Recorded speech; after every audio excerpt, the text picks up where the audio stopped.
This is back to you now. I mean, obviously, this is your second camp at welterweight, right? And I know you said the first time, like adding on the weight and everything was a challenge. It's been like a year since then. How much more comfortable do you feel for a welterweight fight this time compared to last time? Yeah, now I feel more comfortable, honestly. The first camp so hard. I just try to gain weight, do a lot of lifting program. But this camp, I stay in the same weight. I'm not like go down. Now I'm like real welterweight, and this camp I think is more easy. But it's not. You cannot say it's easy, but because we're not lifting much. Yeah. How much, like looking back at your performance against Jack, how much better do you think you'll be in this fight?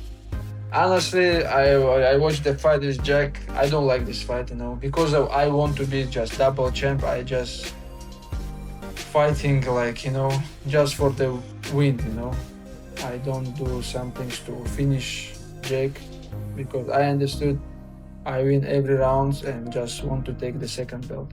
But if this like regular fight, if like we fight second times, I see I can finish him like every round. What's different about your mindset this time, right? Because there's also a lot on the line here, the record, all the history, defending the belt in 2 divisions. There's a lot at stake here. Why is this different where you maybe will take more risks or chase the finish more? Yeah, sure. This fight I will take more risk to finish my opponents because I like it. Finish my opponents, and this fight I think honestly from the first time when I'm taking him down, I have chance to finish him because I saw his ground game. It's not so good, He have good strikings, long reach, long arm. He control the distance, always go back. But I see when I take him down, it's gonna be finish. Yeah, he seems to really like respect you and your greatness and everything that you've done, but he also says, like he wants to beat you in your own world on the ground, and he's gonna bounce your head off the canvas and stop history from happening. What do you make of this? Bro, I saw his couple interview. Honestly, he looks very bad in this interview. Better for him training more and do less interview, Yeah, well, I think Islam would have to be a strong favorite, but I think Ian's gonna give him some problems because Ian's a tall guy. He's got great jiu-jitsu. He's got great striking. Yeah, I think Ian Garry is going to give Islam a lot of problems. Okay, but is that enough problems to defeat him, or do you think Islam still takes him? Yeah, I think Ian Garry can win. I think he can walk away with it, to be honest. Islam. I don't see anybody who can stop him right now in this division. I think it's a really good fight, and I think Ian is going to surprise a lot of people with how talented he is and how skillful he is. Actually, I trained with him for the Carlos Prates fight, so I'm excited to go see him perform as well. And I think he gets it done. So we'll see. I think Makhachev is bigger, and he's stronger. I think Makhachev is bigger, and he's stronger, and like he got more power, and he gonna take him down and hold him and submit him. Yeah. I think it's hard to count on Islam right now. He's just so dominant. I don't see Ian having a lot of options to winning that one. Man, it's very interesting to see how this fight plays out because one of the only loss that Ian Garry has been against a real tough grappler when he fought Shavkat. So seeing him going against another tough grappler, I can see that being where he struggles. But one of the things that I think Shavkat brought to the table that Islam doesn't necessarily bring is just the sheer size difference. Like Shavkat is also a lankier opponent as well. Like he doesn't allow for a guy to be able to stay on the outside and kind of pick him apart. He's also a really tall, lanky welterweight in himself. So to play the long game and fight on the outside is something that is going to be extremely difficult to do against a guy like Shavkat, where I honestly think Ian Garry may have an advantage in the striking and the range department going into this fight against Islam. Islam does very good in the pocket, does very good when he's able to close distance, but Ian Garry is very good at being able to fight on the outside and avoid his opponents being a close distance on him. I mean, I've experienced it firsthand, so I think that's something that's going to play a pretty big factor going into this fight for Ian Garry. Islam Makhachev is favored to defend his title, but not all experts expect an easy victory. While many believe Makhachev will emerge victorious, some think Ian Machado Garry has the skills to give him a run for his money. Notable MMA personalities including Michael Bisping and Chael Sonnen have weighed in, suggesting that this fight would be more competitive than fans anticipate. Makhachev the GOAT if he beats Ian Garry. Why? Why would that possibly be a discussion? Well, I'll tell you why, because he is currently tied. Islam is currently tied for the longest win streak in UFC history. If he beats Ian Garry, he will have the longest win streak in UFC history. And I got to tell you, I mean, I must tell you in fairness, and Islam was very rude to me,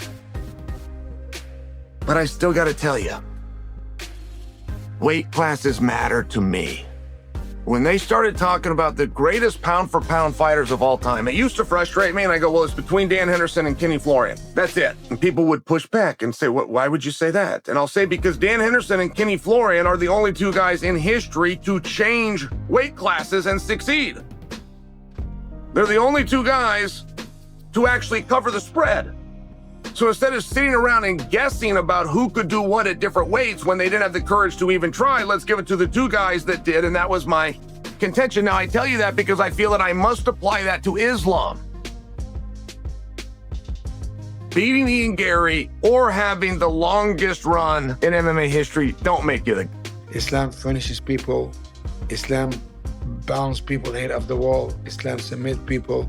You know, he's gonna do what Islam want him to do in the fight. Islam is gonna hunt him like a deer, with a hunter with a 50 caliber machine gun, and after that he's gonna put a bullet in his head, and he's gonna put him out. You know what I'm saying? Because he's gonna run like a deer, and he's fast. He can run. But when the last time we see him knock somebody out? You know, the last time he won a fight, he was running for his life against Parata when Parata started whooping on him, right? I think he's there because Islam smashed everybody. I think it was other people more deserving than him. But guess what? He talked himself into this title shot, like Kobe did, like McGregor did, and what happened? They all got put away, and Islam's gonna put them. Travis Herrick was confident that Islam Makhachev would successfully defend his title against Ian Machado Garry.